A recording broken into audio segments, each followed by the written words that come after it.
말씀이다. 마음을 열고 이 말씀 받으시기 바랍니다. 우리 한 절씩 교독하겠습니다. 이스라엘 자손의 온 회중이 여호와의 명령대로 신광야에 떠나 그 노정대로 행하여 르비딤의 장막을 쳤으나 백성이 마실 물이 없는지라.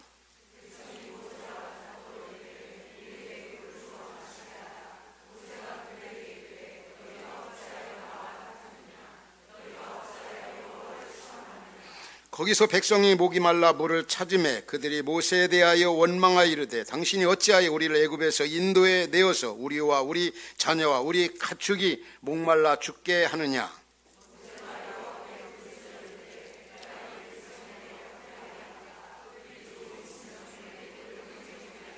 여호와께서 모세에게 이르시되 백성 앞을 지나서 이스라엘 장로들 데리고 나일강을 치던 뒤 지팡이를 손에 잡고 가라.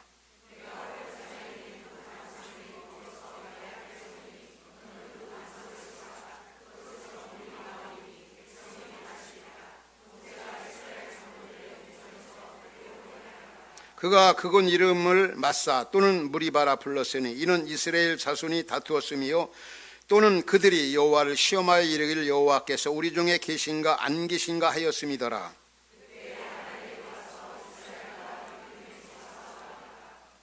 모세가 여호수아에게 이르되 우리를 위하여 사람들을 택하여 나가서 아말렉과 싸우라. 내일 내가 하나님의 지팡이를 손에 잡고 산 꼭대기에 서리라.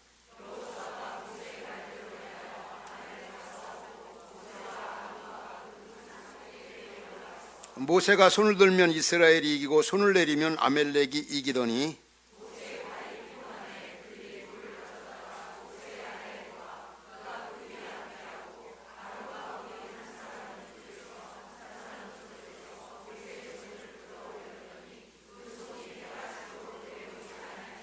여호수아가 칼날로 아말렉과 그 백성을 쳐서 무찌르니라.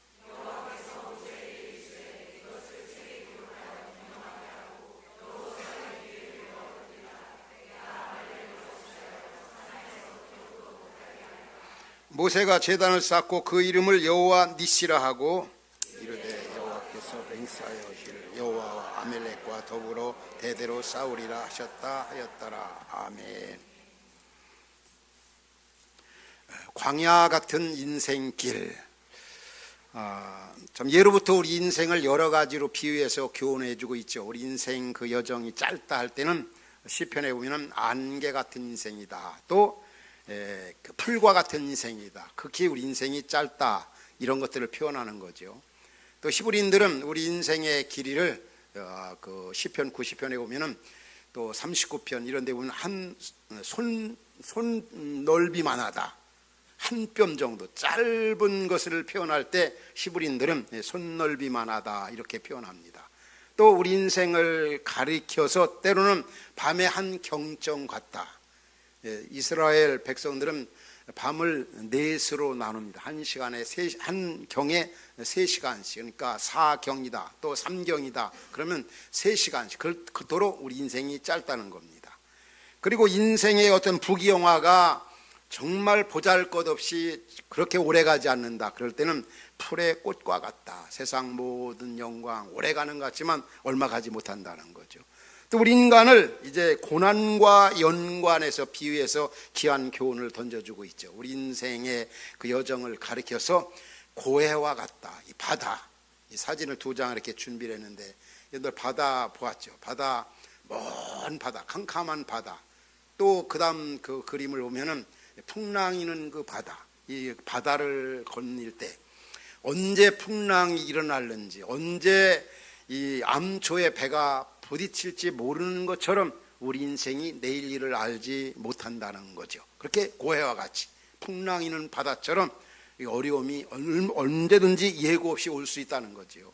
특별히 오늘 본문 중심에서 우리 인생을 뭐라고 표현합니까? 광야와 같은 인생길이다. 광야. 제가 한 16년쯤 된 것 같아요. 이 광야. 인터넷에서 따온 그런 사진이 아니라 제가 한 16년 전에 직접 이집트에서 시내산으로 버스를 타고, 제가 버스를 직접 모은 게 아니고 버스 안에서 이제 광야길을 걸으면서 타면서 이제 시내산 아래까지 가면서 광야 사진을 한 몇 장 이렇게 찍었습니다. 쭉 보면은 원래 제 사진 실력이 별로 그렇게 좋진 않아요. 근데 16년 전에 저 정도 찍었다면 그래도 여러분들 봐줄만 하잖아요. 분명한 것은 광야가 어떻습니까? 저 넓은 그 광야, 비바람 치고 때로는 50도 가까이 오르내리고 때로는 이제 어떤 짐승이 나타날 수도 있고 또 먹을 물이 없고 먹을 것이 없는, 생각만 해도 아주 삭막하고 피곤하고 답답하죠. 우리 인생 길이 그와 같다는 겁니다. 사실 젊어서는 그런 것을 실감없게 느끼지 못하지만 30만 넘어도 40만 넘어가도 인생이 정말 고해 같다, 특별히 광야 같은 인생이다, 이런 것들을 실감 있게 이렇게 느껴지고 또 그렇게 표현하면 공감이 되어집니다. 어린아이가 이렇게 태어났을 때 보면은 정말 귀엽기만 하고 방긋이 웃는 모습을 볼 때 너무나 아름답고 예쁘지만은 이 파란만장한 그 고해 같은 이 광야 같은 세상 여정을 우리 자녀들이 살아간다고 또 살아갈 걸 생각하면 부모로서 때 아닌 어느 때는 막 걱정되고 잠도 오지 아니하고 염려될 때가 많이 있습니다.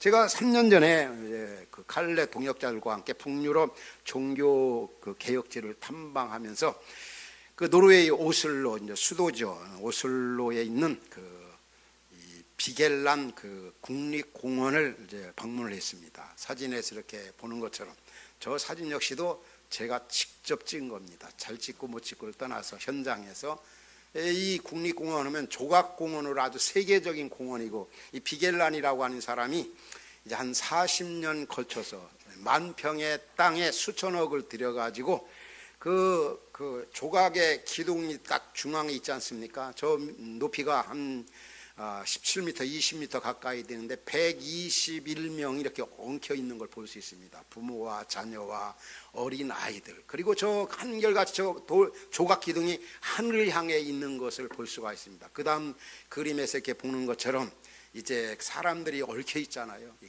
이 조각 기둥으로.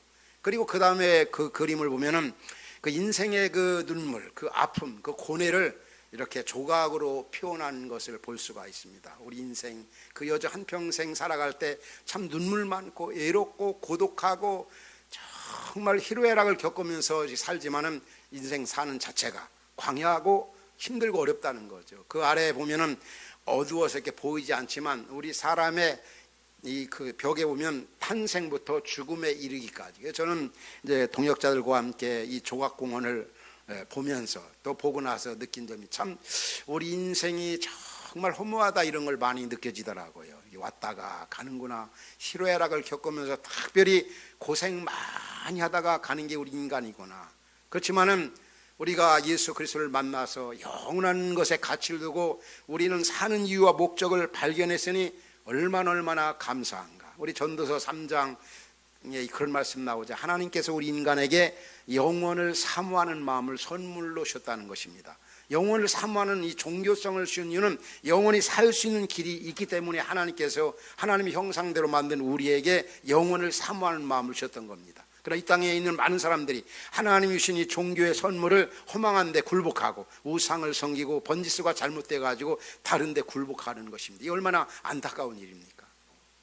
분명한 것은 우리가 이 땅에 태어나서 끝까지 한 세상 여정 살아갈 때 참 이 세상에 곤고한 일이 많고 고난이 많다는 거죠. 저는 찬송가 가사 중에 그 가사가 생각이 나요. 이 세상에 곤고한 일이 참 많고, 이 세상에 근심된 일이 참 많고, 이 세상에 제약된 일이 참 많구나.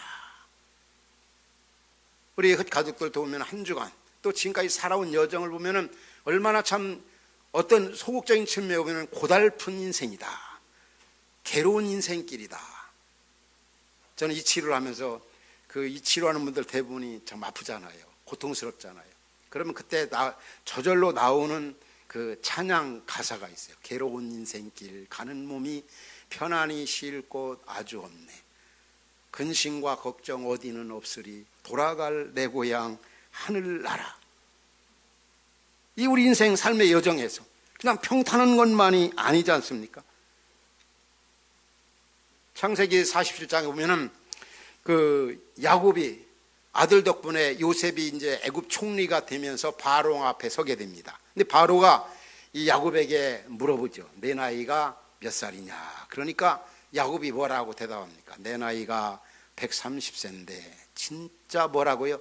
나그네 연조에 이렇게 미치지 못하지만 험악한 세월을 보냈다 그랬어요. 험악한 세월. 어머니가 이제 80세 초반에 하나님 부르심을 받아 가셨는데, 저도 어머니 그 운명하는 그 임종 때 어머니한테 저절로 그런 말씀이 나오더라고요. 어머니 정말 이 땅에 오셔서 고생, 수고 정말 많으셨습니다. 정말 감사합니다. 어머니 사랑합니다. 천국에서 만나요. 이런 작별 인사를 드린 적이 있어요. 그러니까 저도 모르게 고생 많이 하셨다, 수고하셨다, 그 말이 나오더라고요. 시편 90편에 봐도 시인이 그렇게 표현했죠. 우리 인간의 그 여정 인생의 그 연수가 70이요 강건하면 80이라도 뭐라고 그랬어요? 자랑이 있다면 수고와 슬픔뿐이다. 이게 우리 인생, 이 광야 같은 인생 살아가는 데 있어서 이런 이 고난이라고 하는 거 있잖아요. 이 아픔이라는 거, 이 고독감이라는 거, 이건 어떤 면에 보면 필수인 것 같아요. 저만 해도 그래요. 6.25 이후에 태어나 살아온 분들은 다 그런 여정, 고난의 그들을 많이 겪었지만, 저도 고난에 관련된 찬양은 다 좋아해요. 보면 좋아할 뿐만이 아니라 1절에 4절까지 다 암기해서. 근데 저는 그런 찬양이 지금도 부르면 얼마나 은혜가 되는지 몰라요. 그런데 이런 찬양을 젊은이들 앞에 맨날 부르면 주책이라 소리 들을 수 있어요. 얼마나. 제가 한번 불러볼까요? 정말 여러분들 원치 않을 거예요. 또 이 고난에 관련된 성경 구절, 이 자리에서도 몇십 구절 그냥 암기할 수 있을 것 같아요. 여러분들이 암기하라면 하겠지만 하라고 할 분이 아무도 없을 것 같아요. 그렇게 저는 이 고난에 관련된 거, 그런 성경 구절, 성경 말씀, 그런 찬양이 참 좋더라고요. 이 광야 길 걸어가는 우리 인생 여정에게 누구나 다 마찬가지라는 거죠. 어떤 면에는 필수라는 거죠. 목사님을 섬기면서 저 그런 얘기를 많이 합니다. 사람 세우는 제자 훈련은 목회에 있어서 선택 과목이 아니라 필수다, 필수. 마찬가지입니다. 우리 광야 인생 여정 살아가는 동안에 고난이라는 거, 시련이라는 거, 아픔이라는 거, 이건 아주 필수적으로 우리에게 오는 겁니다. 그런데 이게 고난, 아픔만 오는 거로 끝나는 게 아니라 그 속에 주시는 은혜라든지 기쁨이라든지 만족이라든지 행복이라든지 가치라든지 이런 거는 비할 데 없이, 고난과 비할 데 없이 크다고 하는 것을 우리는 잊지 말아야 합니다. 오늘 우리가 예수를 믿고 구원받았습니다. 우리에게 은혜를 주신 것은 그를 믿을 뿐만이 아니라 고난도 함께 받게 하려고 우리에게 구원하셨고 은혜를 주셨다는 사실입니다. 그렇게 믿으십니까? 요즘에 우리 주일낮에 유목사님이 사도행전을 계속 살펴보잖아요. 그런데 교회가 성령으로, 초대교회가 엄청나게 부흥되어져 갈 때 나타나는 게 필수가 뭡니까? 고난입니다. 비박입니다. 사도행전 14장에 이런 말씀 나오죠. 같이 한번 읽어볼까요? 너희가 하나님 나라에 들어가면 하반절 뭐라고요? 많은 환난을 겪어야 할 것이니라 그랬어요. 여러분, 환난, 고난 각오하고 주의 뒤를 따르고 있습니까? 이것만큼은 아니야. 나는 그냥 편하게 교회 생활하고 신앙 생활하고 주님의 뒤를 따라갈 거야. 이거는 주님의 제자의 자격이 아니에요. 주님은 분명히 말씀했습니다. 누구든지 나를 따라오려거든 너 십자가를 지고 나를 따르라. 그렇다면 나에게 합당하지 않다고 그랬습니다. 광야길 가는 우리에게 고난과 시련과 아픔은 아주 필수라고 하는 것을 우리는 잊지 말아야 합니다. 오늘 본문에 보아도 이제 애굽에서 나온 이스라엘 백성들, 하나님의 은혜로 홍해바다를 건넜습니다. 하나님이 허락하신 가나안 땅을 향해 갑니다. 오늘 우리도 천국을 향해 지금 가고 있습니다. 하나님께서 가나안 땅 시청각, 이 천국의 어떤 모형, 시청각 교육으로 가나안 땅을 주신 거예요. 이스라엘 백성들에게. 오늘 우리도 천성을 향해 나아가고 있습니다. 근데 광야길을 필수적으로 걸어가야 되는데 이스라엘 백성들에게 두 가지 사건이 오늘 본문에 나타납니다. 어떤 사건입니까? 신광야를 이제 지도에서 한번 봅시다. 지도에서 이렇게 보면은 이스라엘 백성들, 이제 현대 지도가 그러하죠. 중동 지역, 지금 전쟁이 치열하게 벌어지고 있는, 옛날로 말하면 가나안 땅입니다. 저 땅이. 그리고 이제 가나안 땅 12지파로 나뉘어졌잖아요. 그 다음에 불러진 이름이 팔레스타인이고, 근데 이제 애굽에 있던 이스라엘 백성들 이제 모세에 의해서 하나님이 허락하신 가나안 땅을 향해 가는데 그 다음 그림에 보면은 광야가 얼마나 많습니까? 시내 광야, 신광야, 바란 광야 등등. 이 사라 사막 같은 데는 10나라가 겹쳐 있는데 우리나라 16배나 되는 아주 큰 넓이 있는 그런 넓이가 큰 그런 사막입니다. 우리 인생길이 그렇게 사막과 같은 광야 같은 거 인생길이라는 것입니다. 근데 문제는 그겁니다. 이스라엘 백성들이 이렇게 물이 르비딤이라고 하는 곳에 이제 친광야를 지나 르비딤이라는 곳에 이르게 되자 물이 없습니다. 그러니까 모세를 원망하고 하나님을 원망하고 자기들끼리 싸움이 일어났습니다. 차라리 우리가 애굽에 있는 게 낫지 여기까지 모세가 이끌어가지고 여기서 자녀와 함께 여기서 우리가 죽으려고 여기 왔느냐고. 하나님께서 모세를 통해서 물을 해결해 주십니다. 또 그 같은 장소에서 또 전쟁이 일어납니다. 어느 나라와 어느 족이죠? 아멜렉 족속과. 근데 결과적으로 이제 하나님께서 승리케 하십니다. 여호와 니시. 다시 말하면 이 오늘 본문 출애굽기 17장은 광야 같은 인생 걸어가는 우리 인생길의 축소판이라고도 볼 수가 있는 거예요. 우리가 한 세상 여정을 살다가 보면 이런저런 일을 많이 만나는데 의식주 사는 문제 때문에 참 힘들어할 때도 있고 또 전쟁과 자연의 재해가 등등 여러 가지로 인해서 우리에게 오는 고난 시련이 있습니다. 그러나 궁극적으로 돌이켜보면 누가 해결해 주시죠? 우리 하나님 아버지께서 해결해 주시고 우리 하나님 아버지께서 다 채워주시고 또 역사하시고 도와주시고 함께 하시고 이루어 주신 것을 볼 수가 있습니다. 그런데 이스라엘 백성들 어떻게 합니까? 그냥 앞만 보고 어려움만 닥치면 원망 불평만 그냥 나오는 겁니다. 얼마나 여기에 문제가 있습니까? 이스라엘 백성들이 계속되는 원망 불평. 어떤 면에 보면 오늘 우리의 모습인지도 모릅니다. 나의 모습.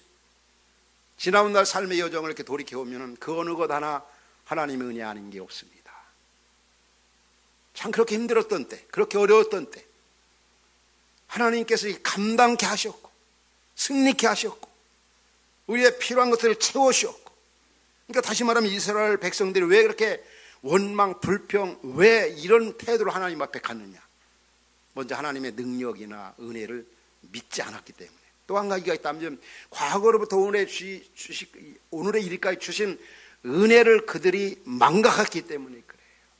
이전에도 우리를 인도하시고 우리에게 필요한 걸 채우시 하나님, 현재도 그렇게 하시고 앞으로도 그렇게 하실 것을 믿어야 되는데 과거의 신은혜 하나 생각지 않는 겁니다. 현실 앞에서 그냥 원망하고 불평하는 이런 모습이 오늘 우리 가운데도 없는가 한번 돌아봐야 합니다.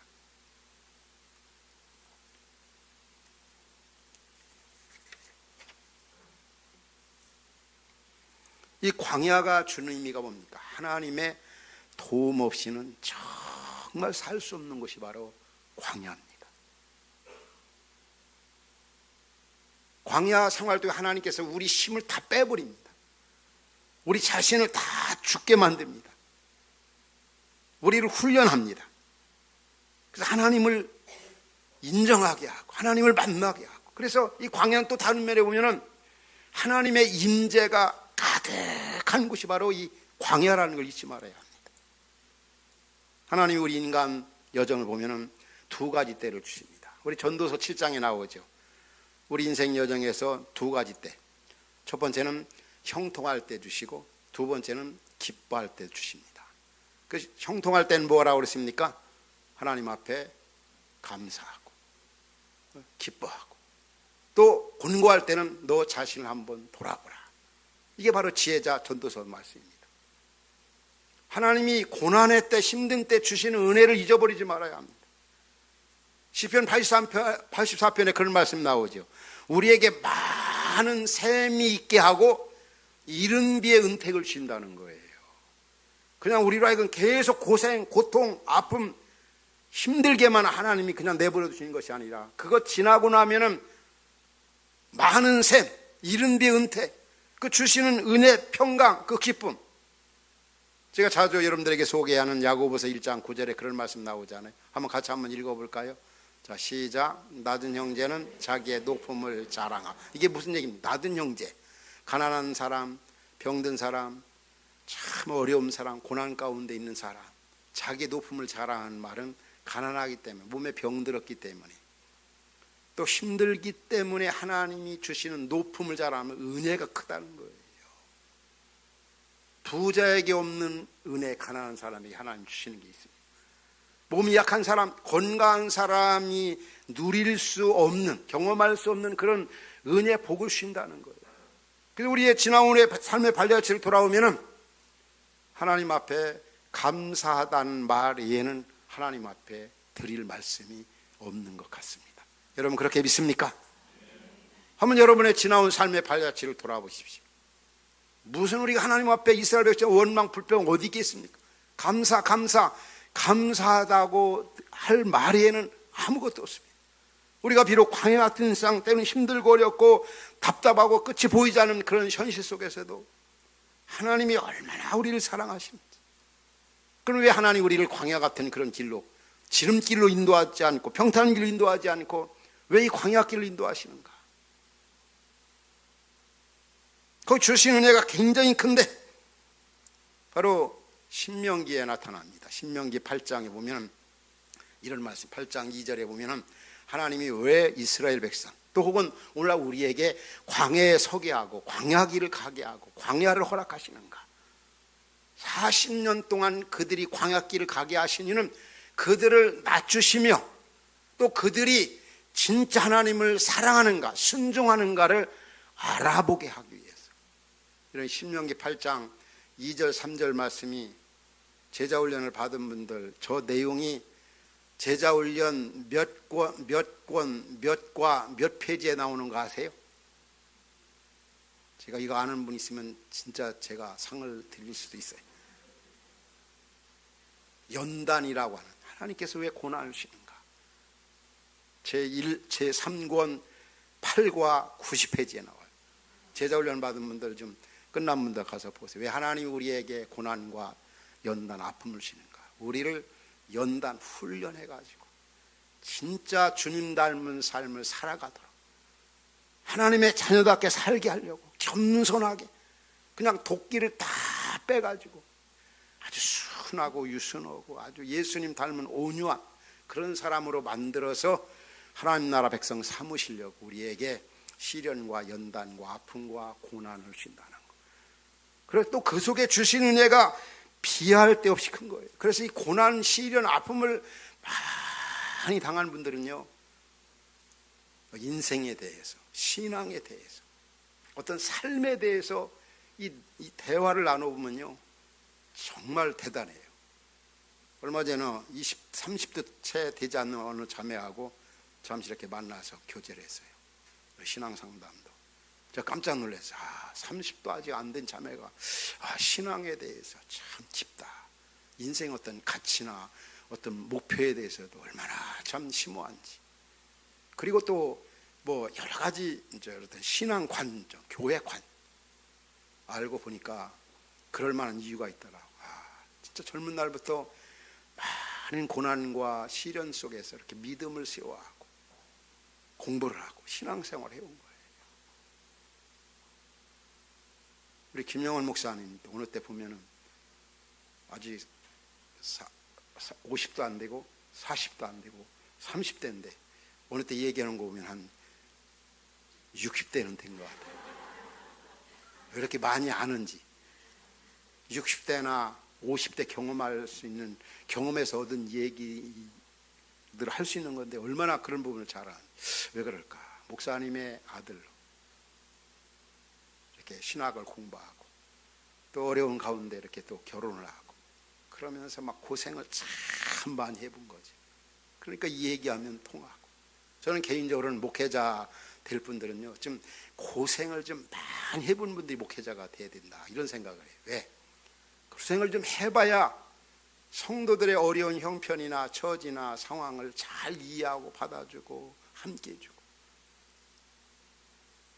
온상에 자란 나무가 비바람을 감당할 수 없는 것처럼 광야 같은 인생길을 경험해보지 않은 분들은 이 땅에서 인생답게 사람답게 살아가기가 쉽지 않다는 겁니다. 이 고난, 광야 생활의 유익함이 뭡니까? 일찍이 욥이 그렇게 고백했잖아요. 욥기 우리가 잘 아는 23장 10절에 보면 그가 나의 간 길을 아시나니 내가 나를 단련하신 후에 뭐라고요? 내가 정금 순금같이 나오리라. 시편 119편에서 다윗도 그렇게 고백을 했어요. 내게 고난당한 것이 내가 유익이다 말이에요. 고난당하기 전에는 제멋대로 살았는데 이제는 정말 주의 윤례를 배우게 되었다. 우리 욥도 고난 이후에 42장 마지막 절에 그렇게 고백하잖아요. 같이 한번 읽읍시다. 42장 5절. 자, 시작. 내가 주께 대하여 귀로 듣기만 하였사오나 이제는 눈으로 주를 배움나이다. 이제 눈으로 주를 배웁니다. 피상적이고 관념적으로만 이제 믿음 생활했는데 고난 당하고 보니까 이제 주님을 알겠다는 거예요. 눈으로 체험적인 그런 안. 그래서 여러분 고난이 얼마나 유익한가. 근데 이스라엘 백성들은 이 고난 앞에 어떤 반응을 보였습니까? 하나님 원망하고 지도자 원망하고 서로가 다투고 싸우고 그들은 선민이라고 하는 의식만 강했던 거죠. 우리가 아는 대로 이스라엘 백성들을 왜 하나님께서 선택을 했습니까? 신명기 7장에 오면은 그렇게 말씀합니다. 너희를 기뻐하고 너희 택하심 너희가 다른 민족보다 뭐라고요? 수요가 많거나 잘나서 그런 게 아니라 하나님이 그들을 제사장 나라로 만들어 가지고 그들을 도구로 해 가지고 열방을 주께 돌아오게 해서 하나님의 나라를 이루려고 하나님이 그들을 택하고 그들에게 은혜를 주고 그들에게 복을 주고 독수리가 새끼를 업어 키운 같이 암탉이 병아를 모은 같이 또 그들을 나대는 구름기둥 불기둥으로 밤에는 그리고 때를 따라 필요한 것들 또 애적에 치밀 때 도와주신 거지. 이 사명 때문이거든요. 그런데 그들은 득권만 생각했지 사명은 소홀히 했던 거예요. 지금 그 이스라엘 현재 이스라엘과 구약의 이스라엘과는 아주 어떤 보면 별 상관이 없어요. 그런데 아직까지도 현재 이스라엘들은 옛날 구약 이스라엘 백성들과 그렇게 그런 생각을 하고 있는 거죠. 그래서 아직까지도 그들의 죄를 범함으로 말미암아 완전히 산산조각 나고 다 흩어져 버렸잖아요. 역사적으로 보면 현재 이스라엘과 구약 성경의 이스라엘을 연관 지으면 이거는 신학적으로나 역사적으로 아주 큰 잘못입니다. 아니 문자적으로 오늘날도 그런 짓 하는 분들이 있어요. 보면은 저 광화문에 가면은 한 손에는 태극기, 한 손에는 미국기, 한 손에는 이스라엘기. 이게 얼마나 잘못된 사고인지 몰라요. 그들은 현재 보면은 이스라엘은 얼마나 그 욕심이 많습니까? 그 주변 그 가나안 땅 중동 지역을 다 삼키려고 하는 거죠. 구약을 그 문자적으로 이렇게 해석하면 안 되고 이해하면 안 되는 거죠.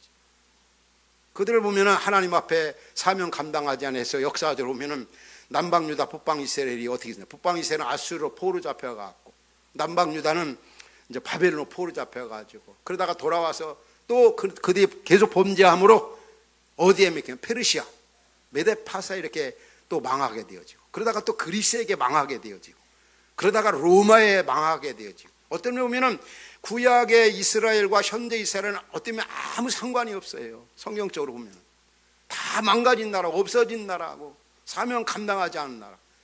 그런데 그걸 문자적으로 봐서 오늘날도 그래요. 마치 이스라엘을 성경 구약에 나오는 이스라엘로 생각하고 막 이스라엘 편을 들고 이스라엘을 두둔하고 이스라엘을 응원하고.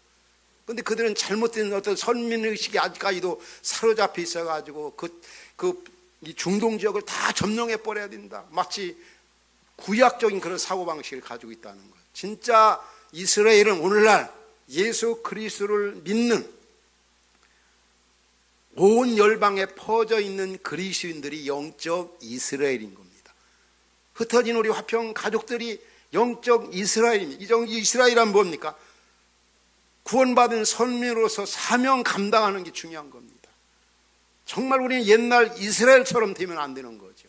그들은 그렇게 하나님의 은혜를 누리고 사명을 감당하지 않았어요. 오늘날도 우리도 그렇게 빠지지 않도록 조심해야 되는 거죠.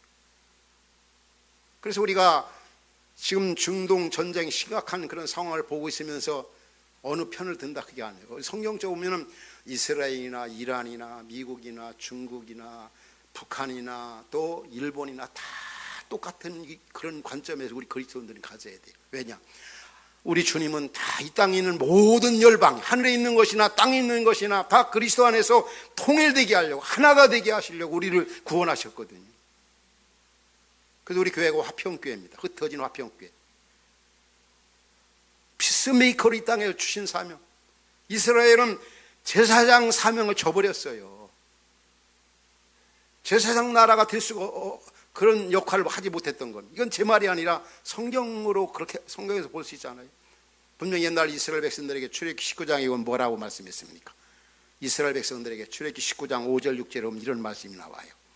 같이 한번 읽겠습니다. 시작. 세계가 다 내게 속하였나니 너희가 내 말을 잘 듣고 내 언약을 지키면 너희는 모든 민족 중에 내 소유가 되겠고 너희가 내게 대하여 제사장 나라가 되며 거룩한 백성이 되리라. 나는 이 말을 이스라엘 자손에게 전할지니라. 뭐라고 말씀합니까? 언약의 말씀을 듣고 순종하면은 제사장 나라가 되고 거룩한 백성 내 소유가 될 거다. 그런데 그들은 역사적으로 보면 다 줘버렸어요. 다 망각했어요. 1948년도에 이제 흩어졌던 그 유대인들이 모아진 거죠. 간신, 산산조각 났던 그들이 사명 감당하지 않으므로. 그래서 우리 그 기독교인들은 반 이스라엘적인 사고를 가져서도 안 되고 이스라엘적인 걸 막 두둔하고 그런 것도 성경적으로 아닙니다. 우리는 다 똑같은 마음을 가지고 다 사랑하고 다 수용하고 때로는 다 비판의식을 갖고 우리는 생각해야 합니다. 이게 바로 성경에서 말하는 신학적 역사적으로 이스라엘을 보는 그런 관점. 제일 중요한 것은 우리는 영적 이스라엘로서 사명 감당한 일이 굉장히 중요하다는 거죠. 광야 같은 인생 여정 살아가면서